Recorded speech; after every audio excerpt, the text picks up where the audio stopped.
Cosmic terror in the depths. Have you ever wondered what lurks in the darkness beyond our world, waiting for the perfect moment to reveal its true form? Imagine walking alone through a forest at dusk, with only the faintest hint of light guiding your way. You stumble upon an old, forgotten house, its windows broken, its walls covered in creeping vines, and its door ajar as if inviting you in. Curiosity pulls you forward, despite the chill that runs down your spine. You've heard the stories, tales of the people who've disappeared without a trace, but you tell yourself they're just myths, until you feel the presence of something ancient and malevolent watching you. Stay with me, because this story takes us deep into the realms of cosmic horror, where human understanding is shattered, and the only truth is that we are nothing in the face of what lies beyond. By the end of this video, you'll question what is real, and whether you should have watched it alone. The house stood at the heart of the dense ancient forest, forgotten by time and nature. Its stone walls were weathered and cracked, with ivy creeping up the sides, as if nature itself sought to reclaim it. The windows, once grand and inviting, were now clouded and broken, giving the impression that the house had long since fallen into disuse. Inside, the floors creaked with every step, and the air was heavy with dust and the musty smell of decay. There were whispers, passed down through the years, of strange happenings within these walls. Doors that slammed shut on their own, faint voices heard in empty rooms, and objects that moved when no one was looking. Surrounding the house was a forest, thick with towering trees that blocked out most of the sunlight. An eerie silence clung to the woods, so profound that it felt unnatural. No birds sang, no insects buzzed. Only the occasional rustle of leaves in the wind disturbed the stillness. It was as if the forest itself was holding its breath, watching, waiting for something to happen. Those who ventured near often spoke of an unsettling feeling, a sense that they were being watched, though they never saw anything. The house and the forest seemed to exist in a world of their own, disconnected from the rest of reality, a place where time moved differently, and where the boundary between the natural and the supernatural was perilously thin. The protagonist, Dr. James Caldwell, arrived at the outskirts of the isolated forest with a quiet determination. A scholar of ancient folklore and superstition, he had long dismissed the supernatural as mere stories crafted by fearful minds. Tall, with sharp analytical features and a pair of spectacles perched on the bridge of his nose, Caldwell was the epitome of rationalism and skepticism. Yet, despite his disdain for the supernatural, the growing number of strange reports from the area had piqued his interest. Rumors of sudden disappearances, of once sane villagers descending into madness after spending too long near the old house, stirred his insatiable curiosity. Armed with only a notebook, a few research tools, and a firm belief that everything had a logical explanation, Caldwell set out to uncover the truth. The stories of the isolated house and the surrounding forest were legendary in local circles, whispered in hushed tones as warnings to stay away. But for him, they were nothing more than elaborate exaggerations. Until now. He sought answers, eager to unravel the roots of the fear that gripped the region. His scholarly mind refused to believe in the supernatural, but the deeper he delved into the legends, the more he found inconsistencies and strange details that defied simple explanation. What really lay behind the disappearances? Why had so many who ventured near the house either vanished or returned as shadows of their former selves? And, more disturbingly, why had none of them been able to describe what they had seen, or what had seen them? For Dr. Caldwell, this was just another mystery to solve. But as he approached the dark woods and the ancient house, a small, unspoken part of him wondered if this time the truth would be far stranger than fiction. Dr. Caldwell stepped cautiously over the threshold of the ancient house, his footsteps echoing in the vast, empty space. The door creaked shut behind him, and for a moment he stood still, absorbing the eerie silence. The air inside was thick, heavy with dust and the weight of time. Faded tapestries clung to the walls, their patterns long obscured by decay, and the wooden floor creaked with every step. as if it hadn't been touched in decades. As he explored further, Caldwell's trained eyes began to notice the peculiarities in the house's architecture. The walls seemed to tilt at odd angles, creating a faint sense of unease, as though the house was subtly out of sync with reality. Rooms appeared larger than they should have been. Corridors seemed to extend longer than the house's outer structure should allow, and every turn led him deeper into the unsettling labyrinth. Strange symbols were etched into the wooden beams and stone foundations, symbols he didn't recognize from any historical reference. They spiraled in dizzying patterns, and though he tried to dismiss them as the markings of a forgotten artisan, something about them gnawed at his mind. As he passed through a narrow hallway, a sudden cold draft swept across his neck, raising the hair on his skin. He shivered, pulling his coat tighter, but the chill wasn't the result of the house's abandonment. It felt unnatural, as if it came from something lurking just beyond his sight. Then, faintly, almost imperceptibly, he heard it. Whispers, drifting through the air like a breeze. At first, he thought it was the wind moving through the cracks. But the more he listened, the more he realized the whispers were forming words. Words he couldn't quite understand but felt in his bones. Caldwell's rational mind tried to push away the growing unease, but the sensations were becoming harder to ignore. The air seemed to thicken the deeper he ventured, pressing against his chest and making it difficult to breathe. Shadows flickered at the corners of his vision, always just out of reach, as though something was watching him from the dark corners of the house. He reached what appeared to be the heart of the house, a large room with an ornate stone hearth. The symbols here were more intricate, carved deep into the stone, and the atmosphere was almost oppressive. The whispers grew louder, as if whatever was speaking was right beside him now, though nothing was there. For the first time, Dr. Caldwell felt something he had never truly experienced before: fear. The house was more than just a relic of the past. It was alive in a way he couldn't explain, and it was watching him. Dr. Caldwell was deep in his investigation when he saw it.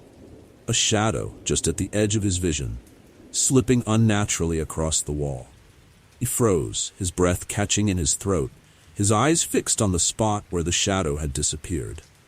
The room was dimly lit by the afternoon sun, filtering through the grimy windows, but there was no logical source for the movement. His pulse quickened. He moved cautiously toward the wall, half expecting to find some trick of the light. But the shadow had not acted like a mere cast of light. It had shifted with a purpose, deliberate, as though it had awareness. He scanned the room, his rational mind fighting to regain control. But the silence weighed heavily on him, broken only by the faint creaks of the aging house. His gaze fell on an old, dust-covered trunk pushed against the far corner of the room. Something about it seemed out of place, as if it had been moved recently, though everything else in the house appeared undisturbed for years. Kneeling down, Caldwell slowly lifted the lid, releasing a small cloud of dust into the air. Inside, he found a collection of tattered books, yellowed with age, and buried beneath them a leather-bound journal. The cover was worn, the leather cracked and brittle, but the journal was surprisingly intact. He carefully opened it, his fingers tracing over the faded handwriting. The entries detailed the experiences of a previous tenant, a man named Albert Withers. At first, the note seemed mundane, detailing the house's repairs and daily observations, but as Caldwell read further, the tone darkened. Withers had written about strange occurrences, unexplained noises, fleeting shadows, and objects moving of their own accord. He spoke of a presence, unseen but always felt, as though the house itself was alive. The journal's entries became more erratic over time, filled with increasingly frantic descriptions of nightmares and strange visions that blurred the line between reality and hallucination. One entry caught Caldwell's attention. The shadows, they don't follow the light. They bend, twist, watch me. I hear them in the walls, whispering things I cannot understand, but they know me. They see everything. I am not alone in this house. The final pages were nearly illegible, scrawled with hurried, jagged handwriting. The last entry chilled Caldwell to the core. I can't leave. It won't let me. I hear it now, closer every night. The shadow is not a shadow, it is something else. I don't think it was ever human. Caldwell closed the journal, the unsettling weight of Wither's words sinking in. He suddenly became aware of the silence in the room. A silence so deep it pressed against his ears, amplifying the sound of his own heartbeat. And then, out of the corner of his eye, he saw the shadow again, moving in a way no shadow should, as though it was watching him. Dr. Caldwell, still unsettled by his experience in the house, decided to visit the nearby village. He hoped to find some historical records or even local folklore that might explain the strange occurrences. As he walked down the narrow cobblestone streets, he noticed the cautious glances of the villagers. Whispers followed him as he passed, their voices low and filled with suspicion. At the village tavern, he struck up a conversation with the bartender, an older man with graying hair and a face etched with the lines of hard living. After some initial hesitation, the bartender reluctantly told him about the forest surrounding the house. "That place ain't safe," he said in a gruff voice, wiping down a glass. "Old stories say there's something out there. No one really knows what it is. Those who've gone too deep into the woods, well, some of them never came back, and those who did, they weren't the same." Caldwell pressed him for details, but the man only shook his head. "It's not spoken of openly. Bad luck to even talk about it, they say." Another villager sitting nearby, an older woman with a shawl wrapped tightly around her shoulders, leaned in, her voice barely above a whisper. "It's been here longer than the village itself," she said, eyes darting nervously toward the door. "They say it lives in the forest, a being not of this world. It doesn't like to be disturbed. We don't know what it looks like, we only know it's there. Watching." Caldwell raised an eyebrow, intrigued but skeptical. "What kind of being are we talking about?" The woman shook her head, as if speaking of it was forbidden. "Some call it the Watcher. Others don't name it at all. It's not an animal, not a spirit. It's something older, darker. Some say the house was built where it dwells, and that's why strange things happen there." "Have you seen it?" Caldwell asked, leaning in. She hesitated, then whispered, "No one ever sees it directly, but they know when it's near. The trees grow quiet, the air gets colder, and the shadows, they move differently." The bartender chimed in again. "You'd be smart to leave that place and not go back. No one who stays in that house for too long comes out the same, if they come out at all." The conversation left Caldwell more intrigued than ever. The locals seemed terrified, but none could give a clear explanation of what the being was. Only vague references, stories passed down through generations. As he left the village, he couldn't shake the feeling that whatever inhabited the forest wasn't just a myth. There was something out there, something ancient, waiting in the shadows. Return to the house. As night began to fall, Dr. Caldwell made his way back to the isolated house in the forest. The wind whispered through the trees, and though the path was familiar now, it felt different. The further he ventured, the more oppressive the air became. It was as if the shadows between the trees had deepened, and with every step, a lingering feeling of being watched crept over him. His rational mind dismissed it, attributing it to the unsettling stories the villagers had told him. But deep down, he couldn't shake the growing sense of dread. By the time he reached the house, the last light of day had faded, and darkness consumed the forest. Caldwell hesitated at the front door, looking up at the old structure looming above him. The once crumbling, abandoned building now seemed to exude an unnatural energy, as if it were waiting for him to return. He took a deep breath and pushed open the door. Inside, the air was thick, almost stifling. He noticed a faint, icy breeze drifting through the house, even though the windows were tightly shut. As he walked across the floorboards, they creaked beneath his feet. But there was something wrong about the sound. It echoed unnaturally, as if coming from deep within the walls. He wandered through the house, feeling more like an intruder than ever. Objects appeared out of place. A chair that had been against the wall earlier was now in the middle of the room. A mirror in the hallway reflected nothing but blackness. Then came the creaks again, this time louder, as if someone or something was walking above him. Caldwell froze, staring at the ceiling. His heart pounded in his chest and he strained to listen, but the sound abruptly stopped. He tried to dismiss it, reassuring himself that it was just the house settling. But when he turned back to the main room, his eyes widened in disbelief. The books and papers he had left neatly on the table were now scattered across the floor. As he bent down to gather them, he felt a sudden chill run down his spine, colder than the draft from earlier. It was as if an unseen presence hovered behind him. Suddenly, a soft thud echoed from upstairs, followed by the unmistakable sound of footsteps crossing the wooden floorboards. But the house was empty. At least, it was supposed to be. Caldwell slowly rose to his feet, his breath shallow as the footsteps continued, pacing back and forth. Fear gripped him, but curiosity won out. He grabbed the lantern and cautiously ascended the stairs, his hand trembling as he gripped the railing. The air grew colder with each step, and the closer he got to the second floor, the more he felt an unseen gaze following his every move. At the top of the stairs he paused. The footsteps had stopped, and the hallway stretched out before him in eerie silence. He scanned the doors along the corridor, and his eyes landed on one, slightly ajar, though he had left it closed earlier. Swallowing his fear, Caldwell pushed the door open and stepped inside.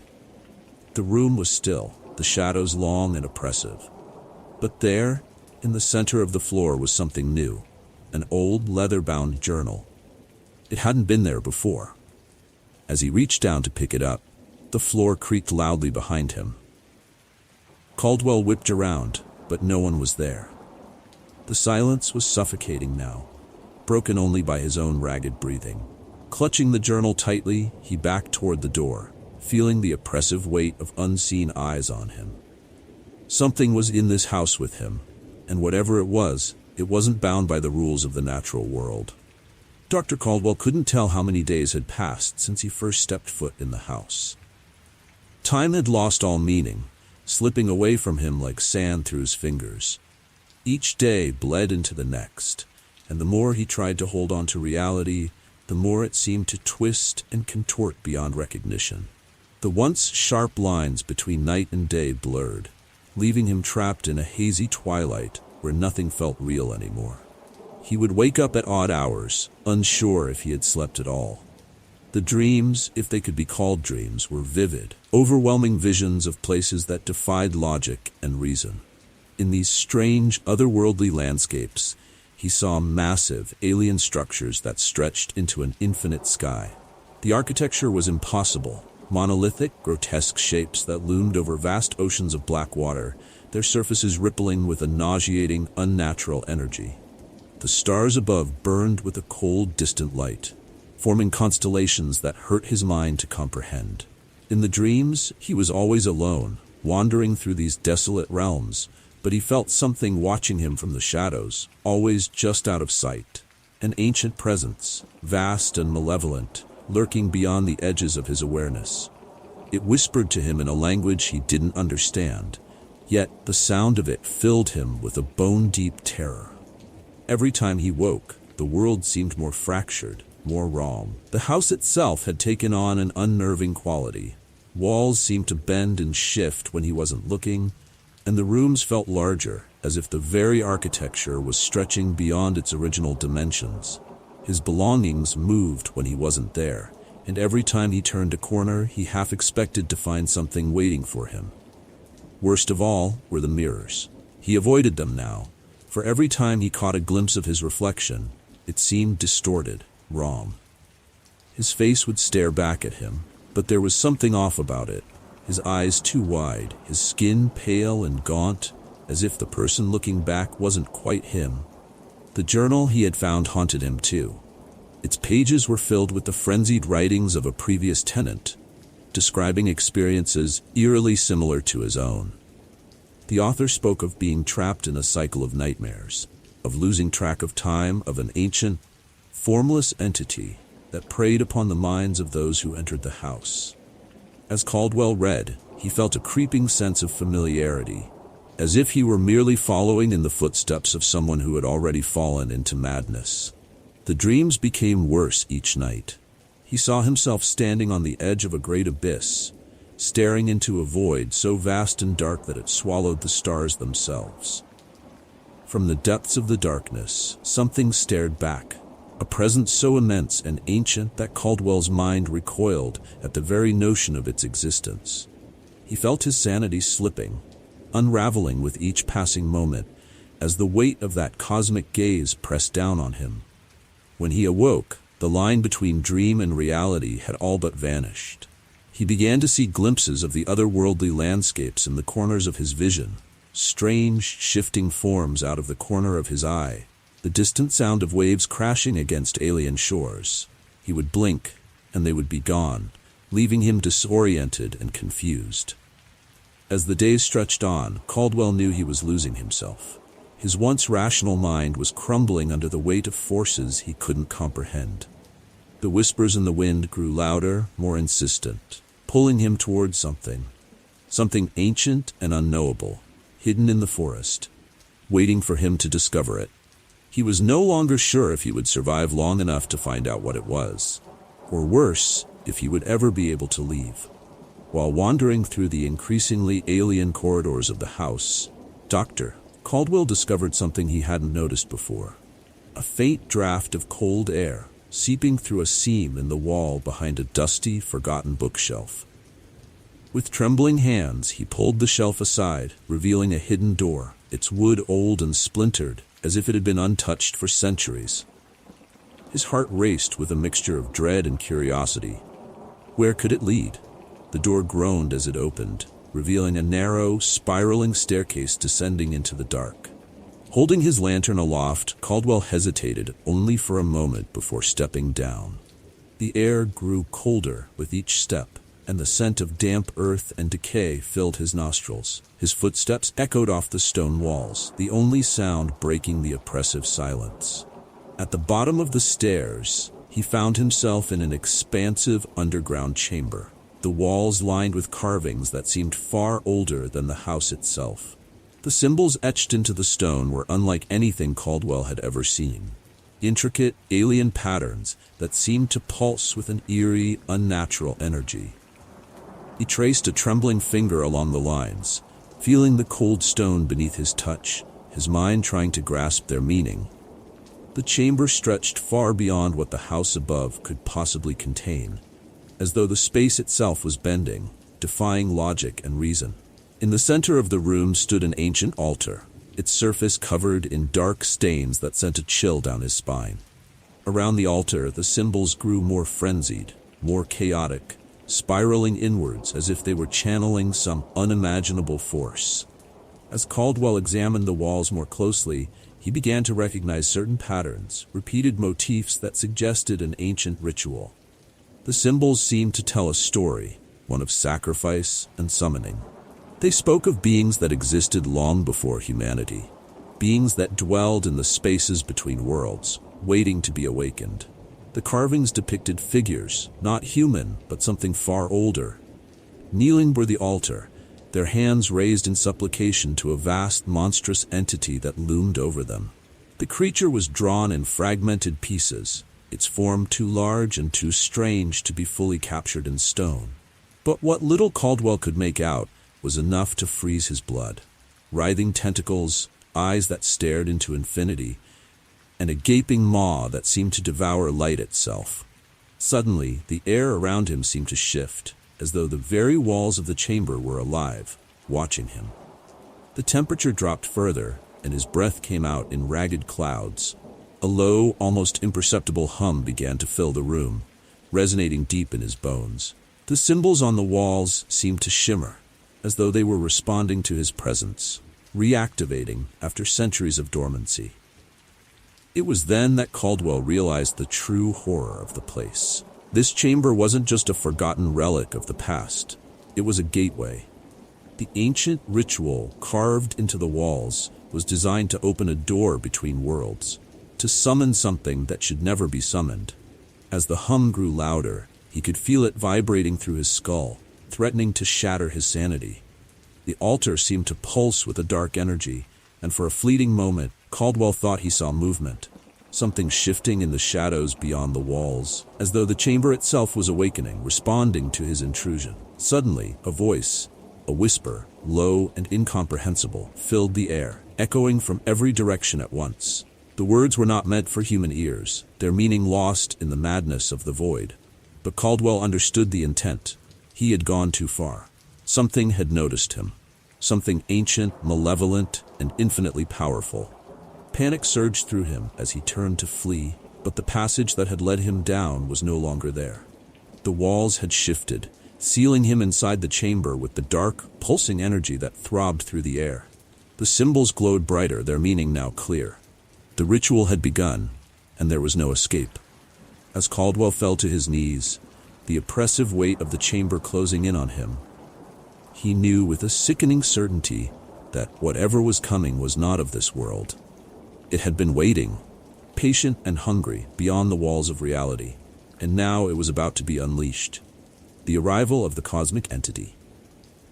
As Dr. Caldwell knelt on the cold stone floor of the chamber, the air around him grew impossibly thick, pressing against his chest like a great unseen weight. His breath became shallow, each inhale a struggle, as though the very atmosphere were fighting against his existence. The oppressive silence that had once filled the room was now replaced by a deep, vibrating hum. A sound so low and powerful it resonated through the walls, the floor, and his very bones. A sense of dread seeped into his mind, an overwhelming certainty that something was coming, something beyond human comprehension. The shadows at the edges of the chamber seemed to twist and stretch unnaturally, bending reality in ways that made Caldwell's head spin. He could feel it now, an ancient, unseen force pressing against the veil of reality, its presence vast and incomprehensible. The symbols on the walls pulsed with a sinister light, their glow intensifying with each passing moment. They seemed alive, writhing in place as if eager to welcome whatever lay beyond the threshold. The hum grew louder, vibrating through his skull, distorting his thoughts until he could barely focus. His vision blurred as a low, unintelligible whisper began to swirl in the air around him, speaking in a language not meant for human ears. And then, the temperature in the room plummeted. The cold was so intense it cut through him, numbing his skin and chilling his bones. His lantern flickered violently, casting long, distorted shadows across the chamber, before finally sputtering out, plunging him into a near-total darkness. Caldwell could feel it. The cosmic entity's presence creeping into the room like an invisible tide, filling the space with an ancient malevolence that defied all understanding. It was not something that could be seen with the eyes. It was a force, a vast consciousness that stretched beyond the boundaries of time and space.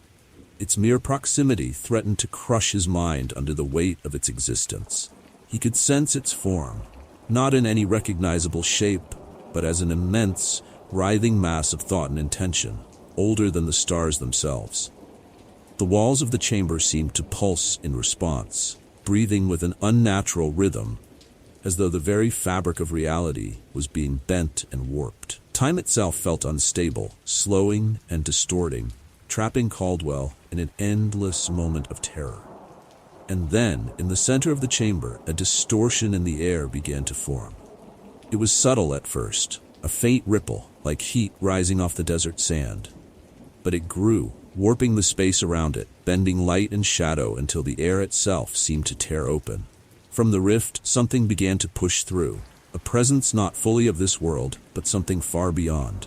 Caldwell couldn't look directly at it. His eyes refused to comprehend what was emerging, his mind rejecting the very sight of it. It was not a creature in the traditional sense. It was an entity, a force of nature, an embodiment of chaos and madness. It was everywhere and nowhere, an incomprehensible mass of writhing forms, twisting limbs, and eyes that flickered in and out of existence. Its presence was a void, devouring light, sound, and reason itself. Caldwell's mind began to unravel, the sheer impossibility of what he was witnessing tearing at the edges of his sanity. He felt his thoughts slipping away, his identity dissolving in the face of this cosmic being. He was no longer Dr. Caldwell, the scholar, the skeptic. He was nothing, an insignificant speck in the presence of a force that had existed since the dawn of creation. The whispers grew louder now, a chorus of voices from beyond the stars, their meanings lost in the madness of the void. But Caldwell knew. He knew that he was no longer alone. The entity had crossed over, and it was aware of him. It had seen him, touched his mind, and in that moment of recognition, Caldwell understood the truth. Humanity was not meant to know, to comprehend the vastness of what lay beyond. As the cosmic entity filled the chamber, reality itself began to fracture, and Caldwell could do nothing but stare into the void, his last coherent thought consumed by the sheer horror of the infinite. As the cosmic entity's presence enveloped the chamber, Dr. Caldwell's consciousness was torn from the confines of his mind. He felt himself pulled outward, far beyond the walls of the house, beyond the forest, beyond the very planet. His vision blurred, his body no longer tethered to reality, as he was thrust into an unfathomable expanse, a realm of vast and incomprehensible dimensions. He saw distant planets spinning in the darkness of space, their surfaces alien and unfamiliar. Some were scorched by the relentless heat of dying suns, while others were bathed in eerie cold light from stars that flickered with an unnatural rhythm. Strange, towering structures rose from the ground on these planets, behemoths of unknown origin, their architecture defying the laws of physics.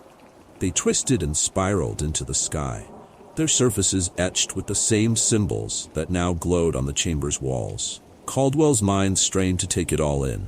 The sky of one world bled red, while another was bathed in a deep, sickly green haze. On one planet, oceans boiled beneath heavy clouds of smoke, while the land itself writhed as if alive. In another, massive creatures moved across the surface, beings with countless eyes, limbs that stretched impossibly far, and forms that seemed to shift and flicker between realities. They moved with purpose, though their intentions were as inscrutable as the entity itself. These beings weren't just alive, they were ancient. Caldwell could feel their age in his very bones, as though they had existed long before humanity had crawled out of the primordial ooze, before Earth had even formed. And they were aware of him. Their many eyes seemed to turn toward him, and for a fleeting moment, he felt a cold, invasive presence brushing against his soul. The visions grew more intense, more chaotic. He was hurled further still, past stars that flickered out of existence in an instant, and into the dark void that lay beyond them. Here, there was no light, no sound, only emptiness. Yet it was not a peaceful emptiness. It was a void that seemed to pulse with malevolent intent, a blackness so complete it felt like it would consume not only matter but thought itself. And in that void, he could feel the entity's true presence. It was vast, far larger than anything his mind could comprehend. Its whispers grew louder now, the words no longer faint but pressing against his thoughts like a relentless tide. They were spoken in a language that defied understanding, a series of guttural, alien sounds that twisted and coiled in his mind, threatening to break it apart. Yet, even without understanding the words, Caldwell felt their meaning. They spoke of knowledge that was never meant to be known, of truths that lay beyond the fragile reality of human existence. They spoke of the endless dark, of beings older than time, and of a fate that awaited all things. The symbols carved into the walls of the house began to burn into his mind, jingling with the alien language and revealing fragments of an ancient ritual, one designed not to summon, but to contain the very thing now unleashed before him. It was a ritual meant to seal away the cosmic entity, to bind it to the earth and keep it from slipping into human consciousness. But the seal had been broken, and now it had come for him. The visions swirled in a blur of color and chaos, the whispers now a cacophony of madness. Caldwell's sense of self began to dissolve. He was no longer the observer, he was part of the vision, lost in the infinite expanse of time and space. He felt the weight of eons pressing down on him, the cold indifference of the universe crushing his thoughts.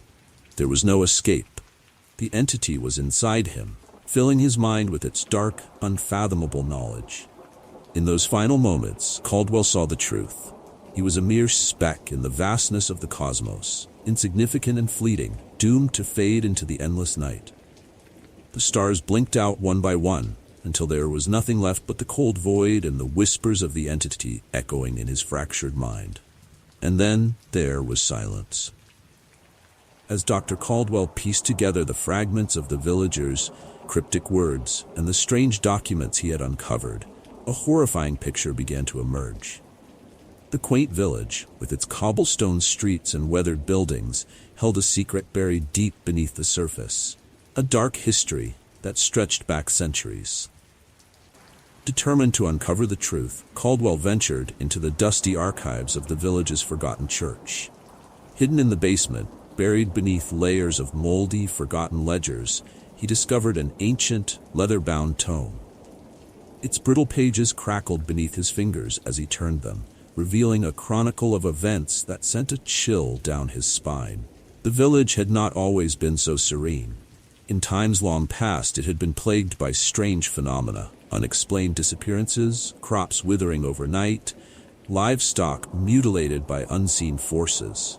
The villagers had lived in constant fear of something that lurked beyond the edge of the forest, a presence they could never fully understand, but one they knew was watching. Desperate to survive, the elders had turned to an ancient ritual, a practice passed down through whispers from those who claimed to have heard it from the forest itself. The entity dwelling within the woods had made its demands clear, and they were horrifying. Sacrifices, human lives, offered up as appeasement to stave off the entity's wrath. It was said that the first offering had been made in secret, deep within the woods, under the cover of night. A young woman, bound and terrified, had been left alone at the base of an ancient tree, marked with those strange, swirling symbols that Caldwell had seen in the house. By morning, she had vanished, never to be seen again. The offerings had continued ever since. The records were disturbingly detailed. Every generation, the villagers would choose an individual, sometimes a stranger passing through, sometimes one of their own, whom they would offer to the entity. This gruesome practice had become an unspoken tradition, one that was never discussed openly, but one that every villager understood as necessary for their survival. It was the price they paid to keep the malevolent force at bay. Caldwell's mind reeled as he processed the enormity of it. The village, which had seemed so quaint and welcoming at first, was nothing more than a mask hiding centuries of bloodshed and fear. The villagers' cold stares and vague warnings now made sense. They weren't simply superstitious, they were complicit. They had lived under the shadow of the entity for so long that it had become a part of them, shaping their lives, their beliefs, and their actions. But there was more. In the deepest pages of the tome, he uncovered something far more disturbing. The sacrifices had not always been enough. There were entries describing years when the offerings had failed to appease the entity. In those times, madness had spread through the village. People had vanished in greater numbers, only to be found later, mutilated beyond recognition. It was during those dark times that the villagers had realized the full extent of their predicament. The entity's hunger was insatiable, and its influence was spreading.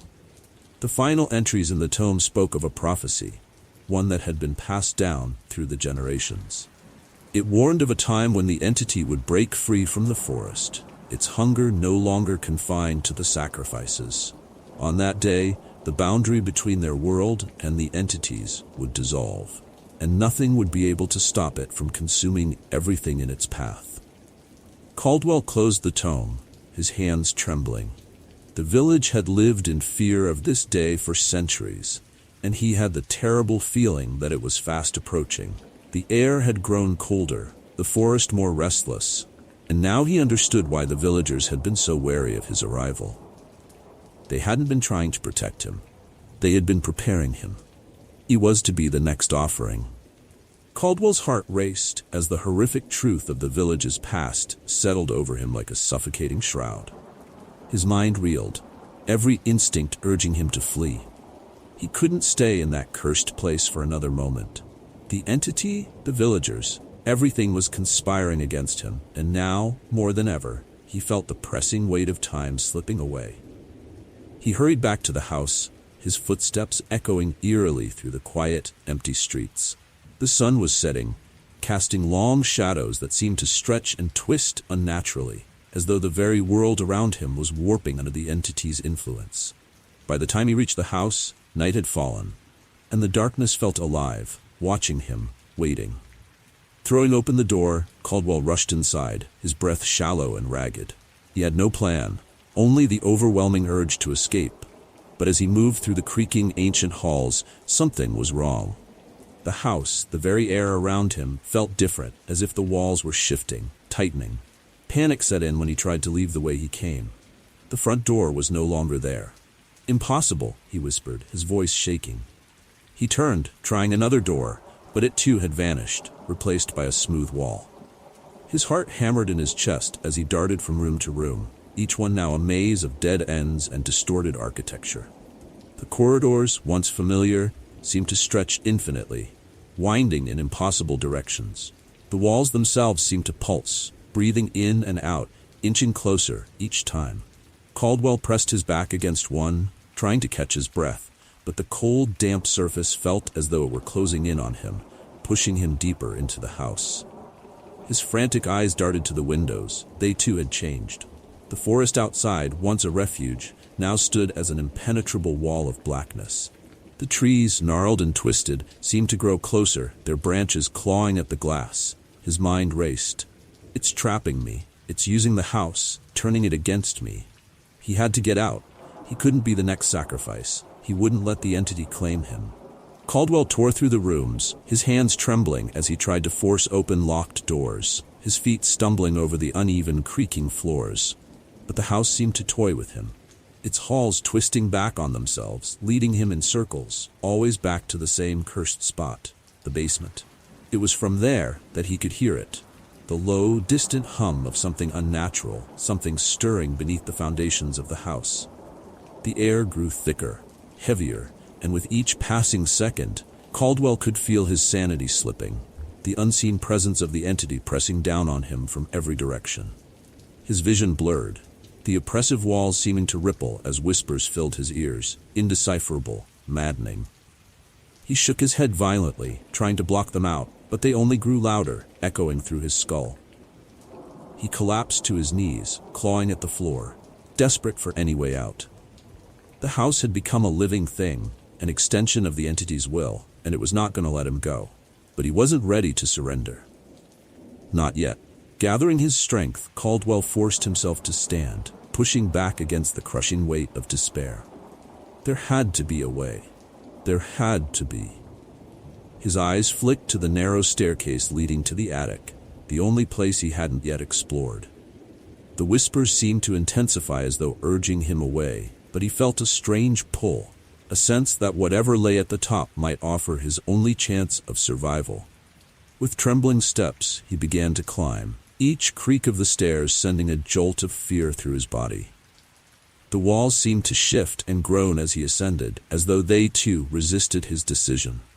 But something deeper, something primal within him, kept pushing him forward. At the top of the stairs, a single, heavy door stood before him, its ancient wood covered in the same strange symbols he had seen before. With a shaking hand, he pushed it open, revealing the dark expanse of the attic. The air was frigid, and an eerie light seeped in from cracks in the walls, illuminating dust swirling in the stagnant air. And then he saw it, a window at the far end, looking out onto the forest. His heart leaped. But as he stepped forward, the walls began to close in once more, the attic shrinking, the very air around him pressing tighter. Time was running out. Without a second thought, Caldwell sprinted toward the window, throwing himself against it with all his strength. The glass shattered in a rain of shards, and for a brief moment, cold air hit his face, filling his lungs. He tumbled through the opening, crashing to the ground outside, his body bruised and battered, but alive. As he lay there, gasping for breath, the house behind him seemed to groan in frustration, its dark silhouette looming against the night sky. Caldwell's hands trembled as he stumbled through the dense fog of the forest, his mind reeling from the relentless barrage of sensations. The whispers had stopped, replaced by a deafening silence that weighed on him like an oppressive force. He knew something was watching, something vast and ancient, hidden just beyond the veil of his perception. He reached a clearing, the trees around him bending unnaturally, as though bowing to a presence he could not yet see. The air was thick, heavy, with an energy that pulsed in time with his racing heartbeat. He could feel it coming, something beyond the scope of his understanding.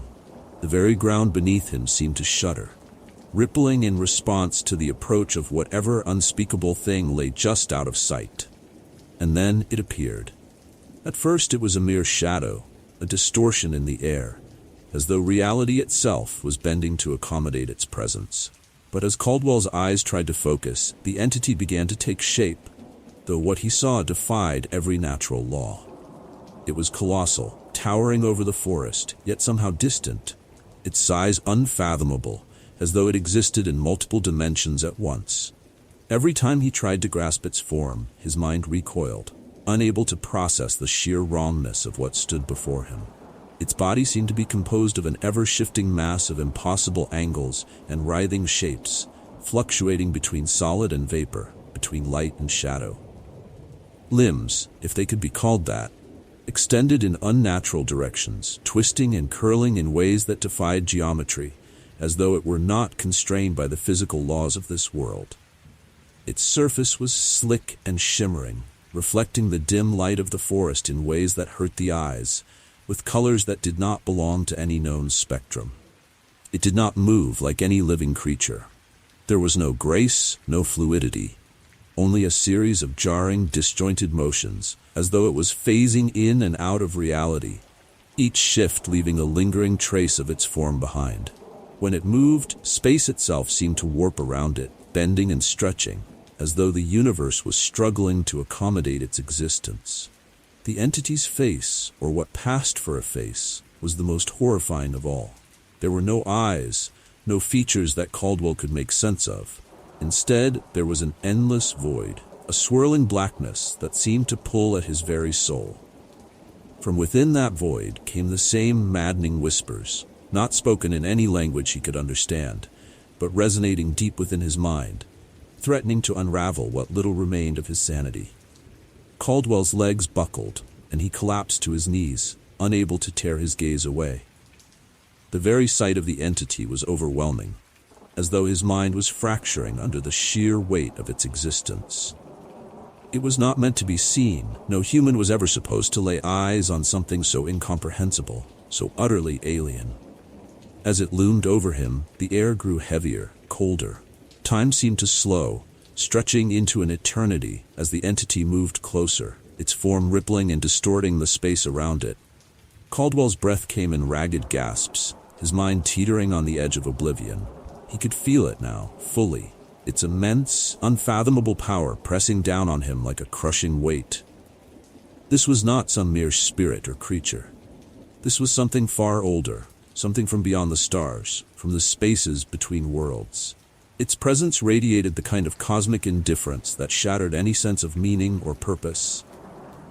Caldwell felt smaller than he had ever imagined possible, an insignificant speck in the face of an incomprehensible universe. And then, the entity reached for him. Not with hands, but with something else. Something beyond physical form. A force that wrapped around his mind, pulling him closer to the edge of understanding. In that moment, Caldwell saw everything. Distant galaxies, alien worlds, and vast yawning voids that stretched into infinity. He glimpsed the true nature of reality, and it was darker, stranger, and more horrifying than he had ever feared. As the entity's presence enveloped him, his mind began to unravel completely, torn apart by the knowledge it imparted. Time ceased to have meaning. Space no longer existed as he understood it. All that remained was the entity and the infinite, terrifying void that lay beyond it. Caldwell's final thought, before the darkness swallowed him whole, was the realization that this entity had always been there, watching from the fringes of reality, waiting for someone to see, and now that it had been seen, there would be no escape. Caldwell staggered back, his vision blurring as the very fabric of the world seemed to ripple around him. The entity stood at the center of it all, warping space in ways that defied reason. The trees twisted, the sky contorted, and the ground beneath his feet no longer felt solid, as though it were dissolving into something far more abstract, far less real. He could no longer tell where the house ended and the forest began. Time, too, was slipping away. He felt moments stretch, break apart, and loop in on themselves. One second, he was gasping for breath in the suffocating air. The next, he found himself already standing in a different part of the room, unsure of how he had moved or when. It was as if he had been untethered from the flow of time, caught in some disjointed rhythm that only the entity could comprehend. Voices echoed in his head, snippets of conversations that seemed to come from other lives, other times. He could hear himself speaking, but the words were wrong, distorted, as though they were coming from a place outside of him. Memories flickered in and out, blending with the present, and soon he could no longer tell what had happened and what was happening now. He tried to focus, to ground himself in something real, but nothing remained stable. The walls of the house pulsed, as if alive, the floorboards curling and stretching like tendrils reaching out for him. He could feel the weight of the entity's presence pressing down, warping reality itself. His feet moved, but the distance between him and the door seemed to stretch infinitely. No matter how hard he tried, escape was impossible. Every corner of the house, every inch of the forest beyond, bent and folded back onto itself, as though the world were collapsing inward, pulling him deeper. At some point, he stumbled into a mirror. For a fleeting moment, he saw his reflection, but even that betrayed him. His face was no longer his own. His features shifted, morphed into something grotesque, unrecognizable. He watched in horror as his reflection stretched and contorted, the skin melting into shadow, his eyes sinking into the void. It was him, but also not him. A version of himself that could not exist, and yet here it was, staring back at him. The whispers grew louder, resonating with his deepest fears. They no longer seemed to come from the entity alone, but from the world around him, from every corner of the collapsing reality. The walls whispered, the air hummed with words that were too ancient, too alien to comprehend. Yet they clawed at his sanity, pulling him deeper into the madness. "What is real?" he muttered, the words escaping his lips without him meaning to speak. The question echoed through the shifting landscape, a thought that reverberated in his skull like a drumbeat. Reality itself had become fragile, delicate, and with every passing moment he felt it slipping further from his grasp. The boundaries between time, space, and thought blurred, everything merging into a chaotic swirl of incomprehensible visions. One moment, he was inside the house. The next, he was walking through endless halls of twisted geometry, only to find himself suddenly standing in the forest again, under a sky that flickered with stars he did not recognize. He blinked, and the world seemed to invert, as though he had stepped inside out of reality. Colors bled into one another, objects lost their form, and soon everything became fluid, ever-changing. His body felt like it was dissolving, his mind unraveling in the wake of the entity's presence. There was no longer any sense of self. He was becoming part of the chaos, a fragment of a broken reality that bent and shifted around the cosmic force that ruled it. Caldwell sank to his knees, his breath shallow. He could no longer trust his senses, could no longer be certain of anything. Was this still the house? Was he still in the forest? Or had he been swallowed by something greater, something that transcended the world as he knew it? Every thought was a question. Every answer dissolved before it could take shape. The entity loomed above him, its form now impossible to define, existing in a space that was both here and not here, its essence warping everything it touched. It was beyond comprehension, beyond form, beyond time.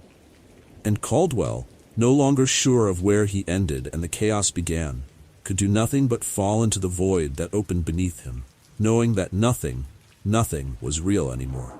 The voices began as whispers, barely audible at first, like the rustling of leaves or the faint hum of distant wind.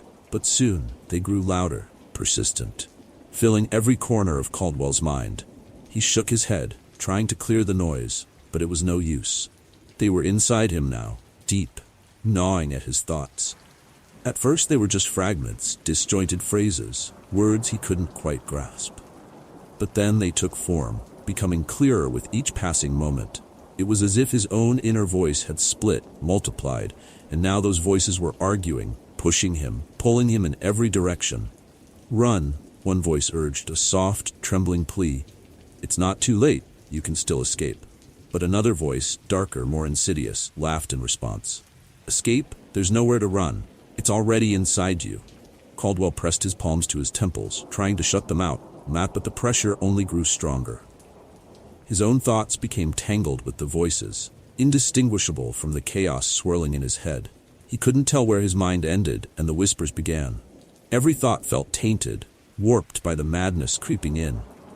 The walls of the house, once so solid, now seemed to pulse with a life of their own. Shadows flickered in the corners of his vision, shapes he couldn't fully see, but they were there, watching, waiting. Every step he took echoed in his mind as if the house itself were mocking him, amplifying his fear. His senses betrayed him at every turn. One moment, the floor beneath his feet was solid. The next, it felt like sinking sand, pulling him down into a depthless void. His hand brushed against the wall, but instead of wood, he felt something cold, slick, alive. He recoiled, staring at his hand, expecting to see something unspeakable. But there was nothing. Nothing that made sense. Anyway, the voices fed on his fear, growing louder, more demanding. "You're losing your mind," one of them hissed, its tone sharp and mocking. "No one comes back from this. No one survives." Another voice, softer but filled with despair, whispered, "You're already gone. Can't you see? You're not real anymore." Caldwell stumbled, gripping his head, desperate for silence, for a moment of clarity. But it was impossible. His thoughts spiraled out of control, a storm of paranoia and dread. Every sensation, every sound was suspect. His own body felt foreign, as if he were living in someone else's skin. He turned toward the window, trying to catch a glimpse of the outside world, something real, something familiar. But the forest beyond had changed. The trees were no longer trees. They were grotesque shapes, twisting and writhing as if alive, their branches reaching out like skeletal fingers. The stars above blinked in and out of existence, strange constellations swirling in patterns that made his head ache. A chill ran down his spine, and he swore he could hear laughter, distant but growing closer. It wasn't human, it wasn't anything that could be described, but it was there, lurking in the spaces between his thoughts.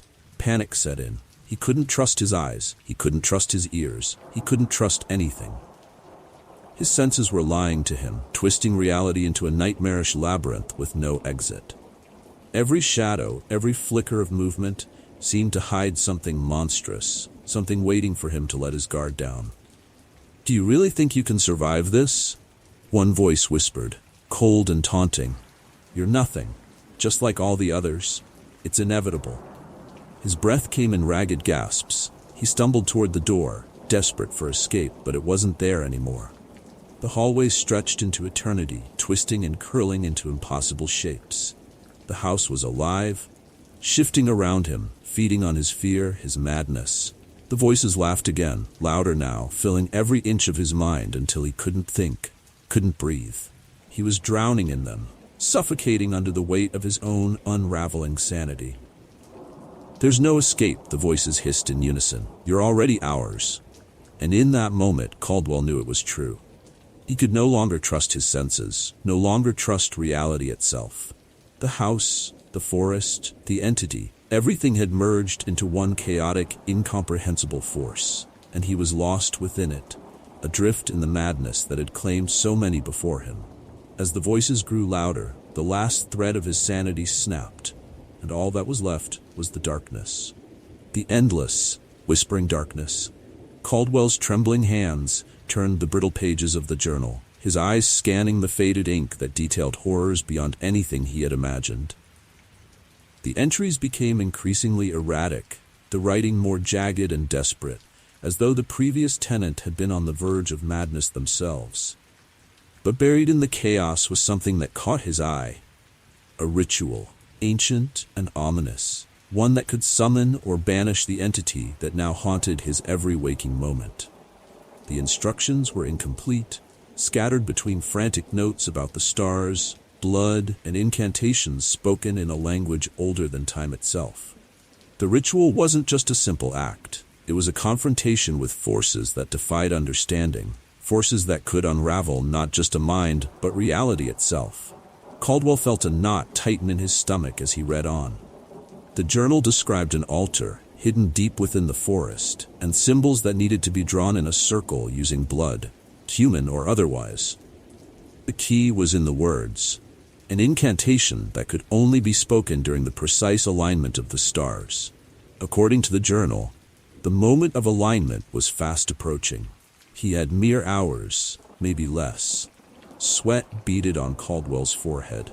Could he trust the ramblings of a man who had clearly been driven to the brink? There was no guarantee this ritual would work, and even if it did, there was the risk, no, the certainty, that it would come at a terrible cost. The journal warned of it in the final pages. The mind is the first to go. It is the price we pay to glimpse the unknown. But what other choice did he have? The entity was closing in, its presence palpable, as if the very air around him grew heavier, suffocating. Strange whispers clawed at the edges of his thoughts, and the walls of the house seemed to shift, bending into impossible angles. Every breath he took felt labored, like he was inhaling something thick and toxic. Time was running out. The village had known. He was sure of it now. The sacrifices, the rituals, this was their way of keeping the entity at bay. But no one spoke of it openly. No one dared.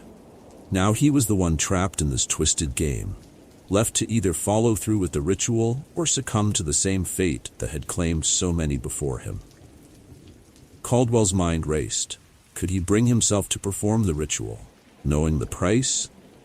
The journal warned that the ritual was a trial of endurance. To summon or to banish is not just a matter of words. It is a test of will against the infinite. Even those who survived were left hollow, their minds shattered by the incomprehensible vastness of the cosmos. But if he didn't act, the entity would claim him entirely, as it had the others. His hands shook as he closed the journal, the weight of the decision pressing down on him. To attempt the ritual meant standing on the precipice of madness, pushing his mind beyond the brink. But to do nothing was to give in to the horror that waited, lurking just beyond the veil of reality, ready to consume him. The stars were aligning. Time was slipping away. Caldwell stood at the threshold of a choice that could cost him everything. Caldwell knelt before the crude altar he had hastily assembled in the center of the room. The house around him groaned, as though sensing what was about to happen, its very walls bending and creaking under an unseen weight. The journal lay open beside him, its brittle pages illuminated by the flickering light of a single candle. His own blood, drawn from a cut across his palm, dripped into the grooves of the symbols he had scrawled across the floor. With a deep, shaky breath, Caldwell began to recite the words. The language felt unnatural on his tongue, each syllable twisting his mind, as though the very act of speaking them was pulling him closer to the brink of madness. The air around him grew thick, heavy with the weight of something ancient and malevolent. He could feel it. The entity was listening. As the final words of the incantation left his lips, the temperature in the room plummeted. His breath became visible, forming clouds of mist the air before dissipating into the unnatural stillness. A low hum began to resonate through the house, vibrating through the walls, the floor, even his bones. It was a sound that wasn't just heard, but felt. A pulsing, otherworldly frequency that reverberated through the very fabric of reality. The symbols on the floor began to glow, faintly at first, but then with increasing intensity, as though charged with some arcane energy. The light they emitted wasn't natural. It was cold, sickly, and seemed to warp the space around them. Shadows danced erratically across the walls, stretching and contorting in impossible ways. Then, from the depths of the house, a sound, a low, guttural moan, like the earth itself was groaning in agony. It echoed through the halls, growing louder. Closer. The entity was reacting. Suddenly, the house shook violently, as if gripped by a force far beyond nature. Books fell from shelves, the candle was snuffed out, and the floorboards buckled beneath Caldwell's feet. The air itself seemed to writhe, with a life of its own, swirling around him in chaotic gusts, filled with whispers that slithered into his mind. Words in an unknown language, the language of the entity. Caldwell's vision blurred, his head spinning as the room seemed to fold in on itself. The walls elongated, stretching upward into the dark, impossibly far. He stumbled, clutching at the altar for balance, his mind screaming against the madness that threatened to overtake him. And then it appeared. The entity, not fully seen but sensed, felt, loomed in the shadows at the edge of his vision. Its form defied reason, a shifting amorphous mass that twisted and pulsated, slipping between dimensions. Caldwell couldn't comprehend it, his mind buckling under the strain of trying to grasp its true nature. The air around it warped, bending reality in impossible ways, and the whispers grew louder, pressing into his thoughts like jagged glass. He could feel it watching him. The choice was no longer his alone. With trembling hands, Caldwell reached for the final step of the ritual. He had to finish it. Whether to banish or summon, he wasn't sure. But he knew, with every fiber of his being, that this moment would define his fate. The journal's final words echoed in his mind. To command the void, you must sacrifice. To banish it, you must submit. As he spoke the last words of the ritual, a surge of energy erupted through the room, blasting through the symbols on the floor. The house trembled violently, and the entity writhed in response, its form expanding, filling the space around him. The walls collapsed into swirling darkness, and Caldwell felt himself being pulled into the void. Reality fractured. Time ceased to have meaning. And then, silence. For a moment, nothing. Then a breath, a pulse of life. As Caldwell finished the ritual, the house fell into an eerie stillness. The oppressive weight of the entity's presence lingered in the air, but something had shifted. The symbols on the floor flickered, their once blinding glow now faint and unstable, like the dying embers of a fire. For a moment, Caldwell felt a glimmer of hope. Had he succeeded? Had he weakened the entity? But then the walls rippled. Reality itself seemed to waver, bending and warping in a way that made his head spin. The air grew thick again, filled with that familiar, unsettling hum. Objects around him shifted in and out of focus. One moment the room was there, solid and tangible, and the next, it was a distorted shadow of itself, as though it was flickering between dimensions. Caldwell blinked rapidly, trying to clear his vision, but nothing stayed consistent. Everything felt wrong. The entity stirred in the darkness, its form swelling and contracting in a way that defied logic. Its presence was no longer just felt, it was seen. Tendrils of shadow stretched out from the corners of the room, curling around the furniture, slithering across the floor towards him. But they weren't fully there. Each time Caldwell's eyes landed on them, they dissolved into nothingness, only to reappear moments later in a different part of the room. Caldwell's breath quickened. Had the ritual worked, or had he only made things worse? He tried to stand, but the ground beneath him felt unstable, as if it was no longer solid.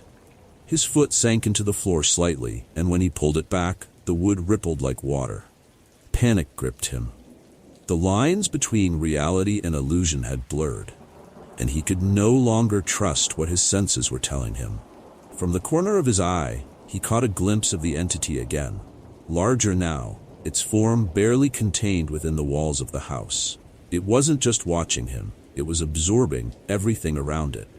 The walls, the floor, even the air itself seemed to be drawn towards it, dissolving into nothingness. The entity was growing stronger, or was it? Just as quickly, the entity seemed to shrink, its form flickering like a dying flame. Its presence weakened, the oppressive force around Caldwell lessening. The whispers in his mind faded to faint murmurs, barely audible over the pounding of his heart. Had it been banished, or was it merely retreating, preparing to strike again? The house flickered, one moment solid, the next a fractured reflection of itself.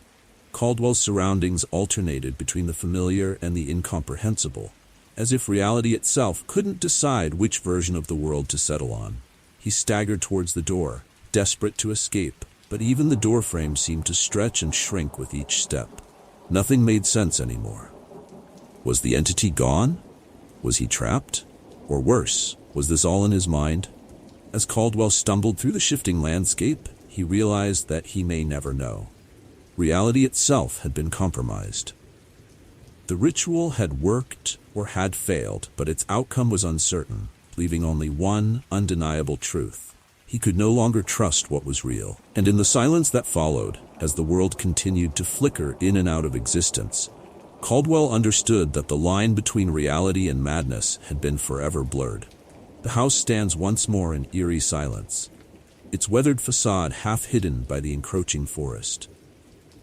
Time seems to pass differently here, with the outside world unaware of the malevolent presence still lurking within its walls. The doors hang slightly ajar, and the windows, clouded with dust, give no hint of the horrors witnessed inside. Inside, the oppressive weight of something ancient and unfathomable lingers, as though the very walls have absorbed the fear and madness of those who dared to enter. The air is cold, unnaturally so, and the shadows move in ways that defy logic. Objects, long forgotten by time, rest undisturbed in their familiar places, waiting. But there's something new now. Lying on the floor, next to an overturned chair, is a journal. Its pages are weathered, its cover marked with strange symbols.